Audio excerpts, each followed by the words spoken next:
বৰাক উপত্যকাত সংঘটিত online trading প্ৰবঞ্চনাত জড়িত এজনক গ্ৰেপ্তাৰ কৰা হয়। দুলিয়াজানৰ পৰা অভিযুক্তক গ্ৰেপ্তাৰ কৰে বদৰপুৰ আৰক্ষীয়ে। সাকিল আহমেদ নামৰ অভিযুক্তক গ্ৰেপ্তাৰ কৰি সোধাপোছা অব্যাহত ৰাখিছে আৰক্ষীয়ে।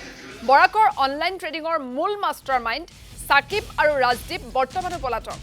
বেংকৰ পৰা ঋণ লৈ অধিক মুনাফাৰ আশাত প্ৰবঞ্চক চক্ৰটোৰ হাতত লাখে লাখে টকা তুলি দিছিল একাংশ বিনিয়োগকাৰীয়ে।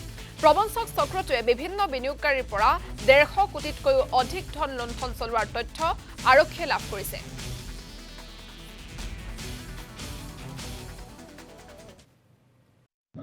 যোৱাকালি আমি আমাৰ বদৰপুৰ থানাৰ অন্তৰ্গত সাকিল আহমেদ নামৰ এজন ট্ৰেডিঙৰ লগত জড়িত থকা লোকক দুলিয়াজানৰ পৰা আটক কৰিবলৈ সক্ষম হৈছোঁ।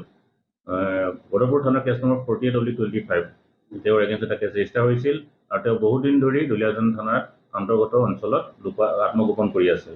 আমি বিশেষভাৱে গম পাই আমাৰ শ্ৰীভূমিৰ পৰা এটা পুলিচ টীম গৈ তাৰ দুলিয়াজান থানাৰ সহযোগত তেওঁক আটক কৰিবলৈ সক্ষম হয়। তেখেতক আজি অনা হৈছে আৰু তেখেতক আমি মহামান্য আদালতত পুলিচ কৰিম তেওঁক ৰিমাণ্ড বিচাৰি। আৰু পৰৱৰ্তী তদন্তত আৰু এই সংকটত কোন কোন জড়িত আছে আমি বিশেষ তথ্য দিবলৈ